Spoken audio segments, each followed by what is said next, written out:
I mean this in the nicest way possible, but you should quit your job.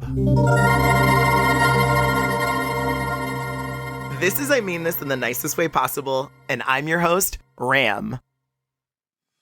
Let that sit for a second. I'm not telling you to storm out, flip a desk, or hand in a resignation letter scribbled on a napkin. I'm saying this because I care about your sanity more than your stability, and because staying somewhere that drains you is a form of self-neglect. Your job shouldn't be aging you. Your job shouldn't be dimming you. Your job shouldn't be the reason you wake up every morning already exhausted. We love to pretend it's the grown-up thing to do, to tough it out, to stick around, to stay loyal to places that aren't loyal to us. But nothing will burn through your spirit faster than spending 40 hours a week in an environment that doesn't see you, value you, or nourish even 1 ounce of who you're becoming. And trust me, I've lived this. I've stayed in roles way past their expiration date. I've given more energy than I got back. I've convinced myself that stability was worth the emotional hangover I carried every day. Until one day I realized the paycheck wasn't covering the cost of my peace. That's what today's episode's about. The good, the bad, and the ugly of staying in a job you've outgrown, and what it looks like to finally set yourself free. We're going to talk about the signs you're staying somewhere your soul has already left, the science behind job-related burnout, how to stack your resources so you can jump ship sooner than later, and if you're not ready to quit, how to quietly scale back so you stop bleeding energy while better opportunities find you. If you wake up dreading your 9 to 5, if your job feels like slow decay, if you know deep down you deserve better, this episode is for you. Let's get you unstuck and let's get you on to better.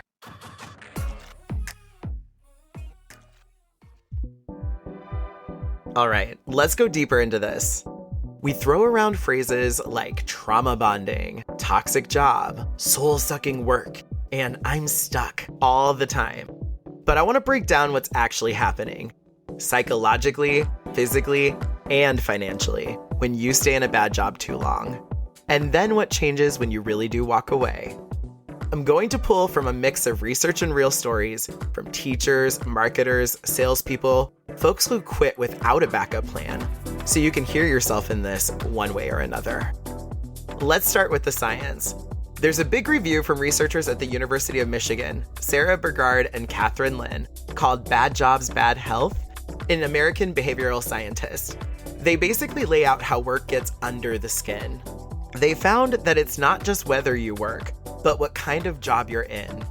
If you're in a job with low control and high demands, what's often called job strain, your risk for things like depression, insomnia, and even heart disease goes up. If you live with chronic job insecurity, that constant sense of they could fire me any minute, you see worse mental and physical health even when you don't actually lose the job. Non-standard hours like night shifts or rotating schedules are linked with sleep disorders, digestive issues, and a higher risk of certain diseases. And because those worst jobs are more likely to be held by people with less power, less education, marginalized racial groups, immigrants, work becomes a driver of health disparities, not just a paycheck. When you stay in a bad job long enough, 4 psychological shifts start happening quietly in the background. And most people don't realize they're in the middle of them until they've already lost pieces of themselves. These aren't theoretical concepts. These are the kind of changes that sneak up on you, shape you, and stay with you long after you leave. Let me break them down. Learned helplessness, when your sense of control slowly dissolves. This one is subtle at first. You go in with hope. You go in thinking, if I work hard, if I show up, if I do my part, I'll be supported. And then you're not. You ask for help and nothing happens. You raise concerns and they go nowhere. You bring issues to leadership and they're smoothed over instead of addressed. After a while, you stop expecting change. You stop speaking up. You stop pushing. Not because you don't care, but because your brain quietly whispers, it doesn't matter. Nothing changes anyway. And this isn't random. This is exactly what researchers at the University of Michigan, like Sarah Burgard and Catherine Lin, describe in their work as job insecurity and health. When people are repeatedly exposed to things like layoffs, unstable contracts, or constant fear of being fired, they eventually stop believing their actions have any impact. It's not weakness, it's a learned response, and it becomes a genuine health risk when you internalize it. Chronic stress, when your body starts sounding the alarm. Burnout isn't dramatic. It's not always a big breaking point. Most of the time, it shows up in the smallest, quietest moments, like waking up already exhausted, or feeling a heaviness in your chest before the day even starts, or realizing you're short-tempered with people you care about. Noticing your body is talking to you through migraines, stomach issues, sleepless nights, and you're too overwhelmed to listen. The Mayo Clinic describes burnout as a full-body stress response, a system running in survival mode for way too long. And the Cleveland Clinic points out that when you're constantly pushing past your limits, working too much, worrying too much, bracing yourself all the time, your immune system, your hormones, your sleep, your heart, your clarity, everything starts to feel off. Their psychologist, Dr. Adam Borland, compares it to driving on an empty gas tank.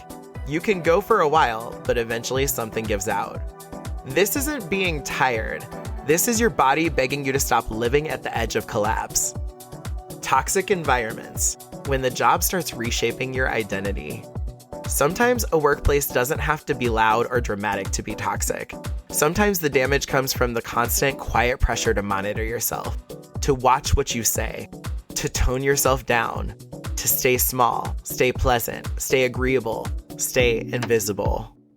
A mental health clinic in Minnesota talks about these early signs: the dread before work, the constant mental escape fantasies, avoiding coworkers, not wanting to talk about your job, or realizing you're working for someone who feels disturbingly similar to a toxic figure from your past.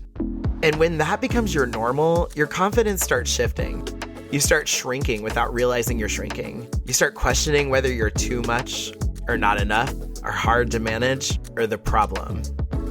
People share stories about bosses who nitpick every word, criticize every move, or tie your worth to impossible standards.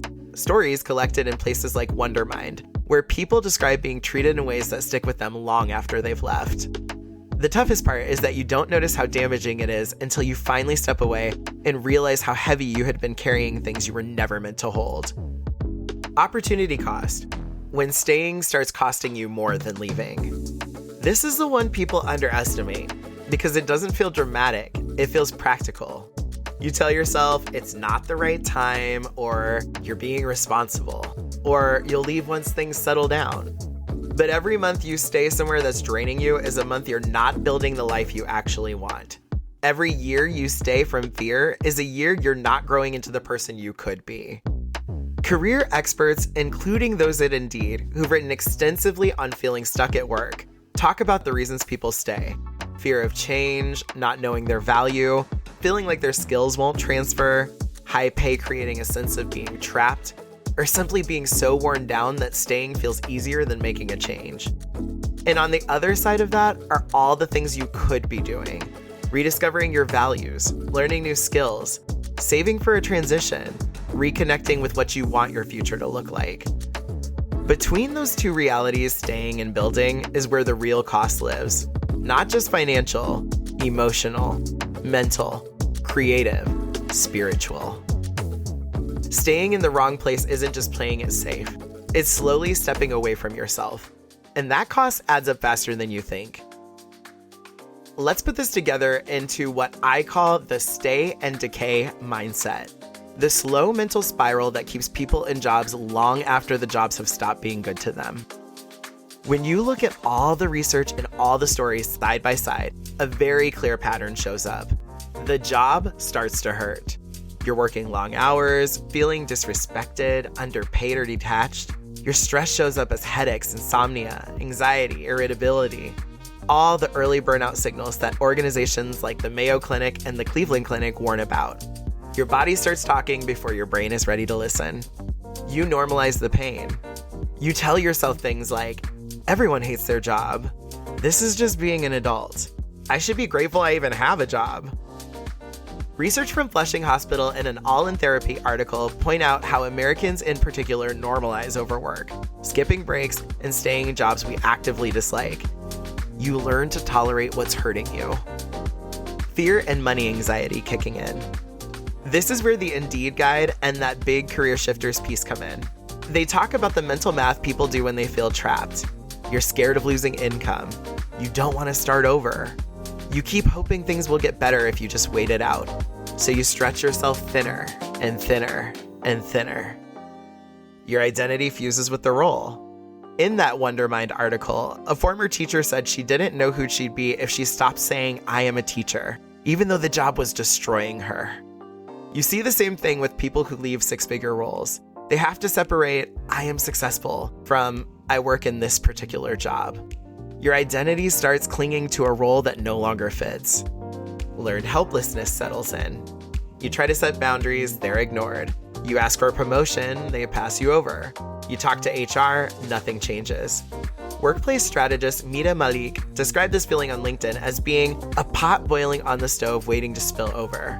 Eventually, she stopped coaching her team and became a worse boss. Not because she didn't care, but because she felt trapped. You either shut down or you snap. Some people quietly disengage, the numb scrolling, the quiet quitting, the autopilot survival. Others hit a breaking point and walk away with no plan because they literally cannot take one more day. And that is the stay and decay mindset. The combination of routine, fear, financial anxiety, and social pressure that keeps you in a situation that is draining your health, your confidence, and your potential. We confuse stability with safety, but stability in a dead space isn't safety. It's emotional decay. Now let's look at what tends to shift when someone finally steps out of a bad job. Because the research and personal accounts out there are full of those turning point moments. These are the stories where people walk away and only then realize how much weight they've been carrying. On Medium, a woman named Julka wrote about quitting her job just a month earlier. She now makes about half of what she used to. And on paper, that sounds like a loss. But the way she describes her old life says everything. Work, eat, sleep, repeat. Monotonous, unfulfilling. The only appealing part was the paycheck. A month after leaving, she says her days feel more colorful. She walks 12,000 steps, meditates, writes, takes courses, and explores self-employment. Her emotional and physical well-being are at a better level even with lower income. Same nervous system, different environment, completely different outcome. On The Muse, writer Kat Bugard shared her experience of quitting her job without a clear plan. Just the desire to try freelance writing. She had one client, no roadmap, and a lot of fear. Here's what she learned. You don't need everyone's approval. Most people didn't get it, and she moved forward anyway. Fear can feel like energy, but that adrenaline can become motivation. Once she stepped out of the safe job, she discovered she was capable of far more than she realized. Her work ended up being published in places she never imagined. And she realized her career wasn't her identity. Her job was what she did, not who she was. It's the exact counterpoint to the identity fusion we discussed earlier. From Wonderland, several people talked about leaving their jobs purely to protect their mental health, often without another role lined up. Their stories reflect the same patterns. One woman left a six-figure sales job because she felt trapped, anxious, and emotionally unavailable in her relationship. She went back to school to pursue something aligned with her values and said the decision was 100% worth it, even if it wiped out her savings.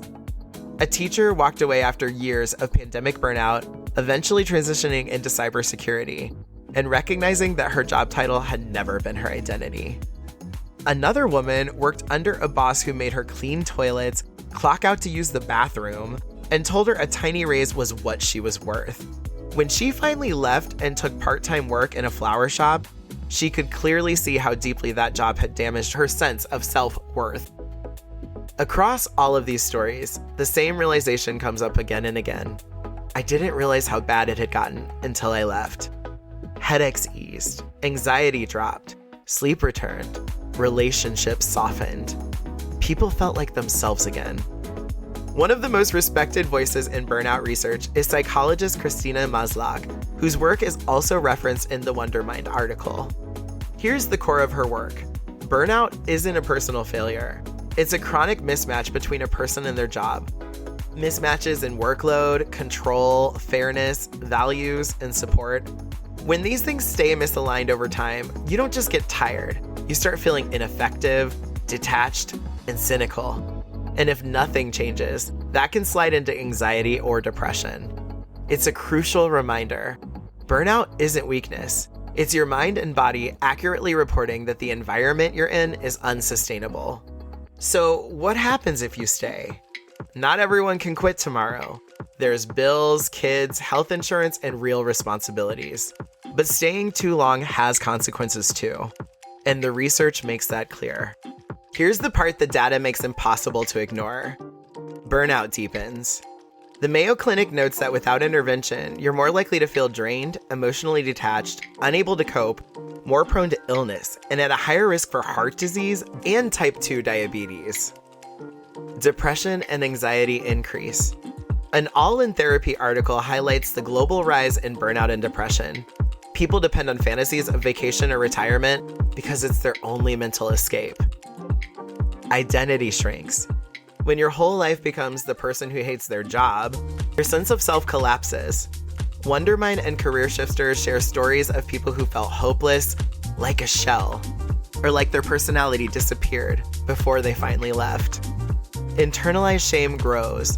Thoughts like, if I were better, I could handle this. Maybe I deserve this. Other people manage, what's wrong with me? And when a boss says, this is what I think you're worth, and you stay, that message sinks in deep. Relationships suffer. Partners describe walking on eggshells, friends worry, people talk about snapping at loved ones, missing important moments, or lying awake all night thinking about work. Exploitation becomes normalized. Research from Bergard and Lin shows that people with fewer options get funneled into the worst job conditions. Unstable hours, low pay, and high stress. And employers take advantage. The Cleveland Clinic notes that overwork increases accidents and injuries because exhausted people make more mistakes. So yes, there is a cost to staying. And if leaving right now isn't possible, the first step is to stop minimizing what that job is doing to you. This isn't about telling you to quit tomorrow and assume everything will magically fall into place. Some people left without a plan and thrived. Others wished they'd saved more, healed more, or prepared differently. But the research is clear. If you're chronically stressed, dreading work, getting sick more often, or feeling yourself disappear, that's not drama, that's data. The science backs your instincts. Bad jobs literally harm your health. And every extra year you stay somewhere that's draining you isn't stability. It's a year you're not building the skills, confidence, and clarity that would let you leave. In the next part of the episode, I'm going to talk about what to do if you can't leave yet, how to buy yourself time, rebuild your energy, and start stacking options so that when you can go, you're ready. But for now, if all you do today is admit, this job is bad for my health and that matters, then that alone is you stepping out of helplessness and back into your own agency. Now let me get real with you for a second, because this is the part where I tell you what actually worked for me. And the truth is, listen closely, fuck a job. And yes, I mean that in the nicest way possible. Not because I'm above work, not because I think I'm too good to have a boss, but because the traditional 9-to-5, it was never built for somebody like me. And maybe it's not built for somebody like you either. I've done the office thing. I've done the smile through the toxic boss thing. I've done the bury your personality to keep the peace chapter. And here's the honest part. I didn't quit my last job. I was fired. And even though that stung, it also forced me to face the truth I had been avoiding. I should have left long before that moment. I knew the environment was toxic. I knew it was draining me. I knew it was costing me creativity, confidence, joy, and health. But like so many people, I kept pushing. I kept hoping it would get better. I kept telling myself I needed the stability. The irony, getting pushed out was the thing that set me free. It took a lot of healing to get back to myself again, to feel creative again, to feel present again, to feel alive again. And that's exactly why I'm so passionate about telling you this. You do not owe loyalty to any environment that is breaking you down. Jobs can be replaced. Your mental health cannot. So let me share the alignment compass I use now, the checklist that keeps me honest with myself. First, what I value. I ask myself, does this environment align with the person I'm becoming? Not the person I used to be, not the person someone else wants me to be. Me, today. Then I look into what my gut tells me. If I wake up with dread every morning, if my chest tightens when I open an email, if I feel small, monitored, controlled, or erased, that's intuition saying loud and clear, this isn't it, you're shrinking here. Then there's being real about money. And yes, let's talk money. I didn't rebuild my life blindly. I stacked skills. I built safety nets. I diversified income streams. Being strategic isn't fear, it's wisdom. Getting fired wasn't ideal, but staying would have been the real loss. Losing that job was the first domino in building everything I'm doing now.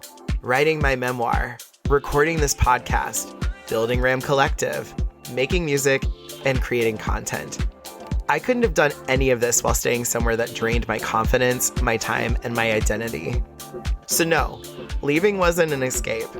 It was a return to myself.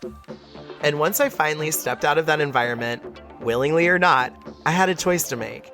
I could sit in the shock of it, or I could start quietly rebuilding. So I asked myself a different question. If the old version of my career is gone, what can I build now? And the moment I shifted into that mindset, everything changed. Not overnight, not magically, but practically. I didn't reinvent my life with some grand cinematic reset. I did it with small strategic tools, simple things that created momentum, confidence, and cash flow while I figured out my next chapter. Here are the exact tools that helped me the most. Reselling. I sold things I didn't need anymore. It cleared space physically and mentally, and it gave me quick money to put towards new creative projects. Tiny streams add up.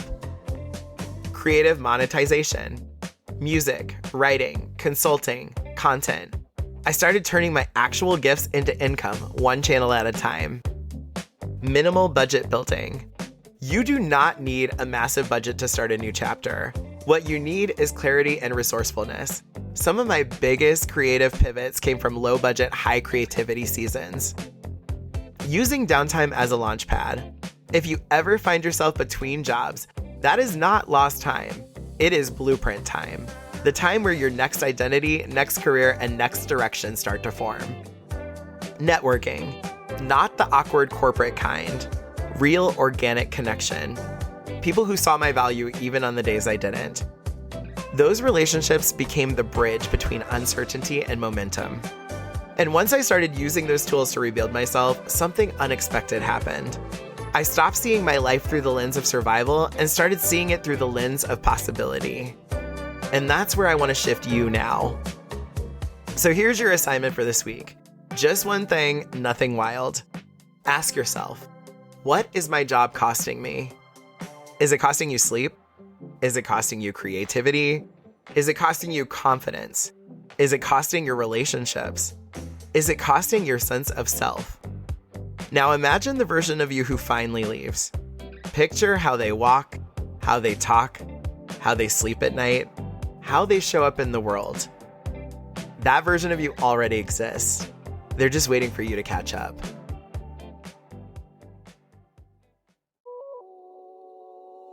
Before we wrap, I want you to remember something. This episode was never about quitting recklessly or romanticizing the struggle. It's about refusing to settle for a life that starves you. You deserve more than a job that drains your spirit, numbs your creativity, or convinces you that survival is the same thing as living. It's not, and it never will be. Job loyalty should never cost you your joy. It shouldn't cost you your identity. It shouldn't cost you your health. It shouldn't cost the person you're becoming. If anything, your loyalty should be to your purpose, to your peace, to your calling, whatever form that takes for you. Whether that's building a business, switching industries, scaling back, stepping up, or simply stepping away, you get to choose what aligns with your future. And that brings me back to the heart of this show, because sometimes the kindest thing you can do is be real. Real about what no longer fits. Real about what you're outgrowing. Real about what you actually deserve. Real about what you're meant to create in this lifetime. The world you want isn't built from fear. It's built from clarity, honesty, and the courage to say, this chapter served me, and now it's time for something better. I'm Ram, and thanks for getting real with me today. If you've been waiting for a sign that you're allowed to want more than a soul-sucking job, consider this your permission slip, stamped and signed. You just finished listening to I Mean This in the Nicest Way Possible, written and produced by Richard Armand Mills.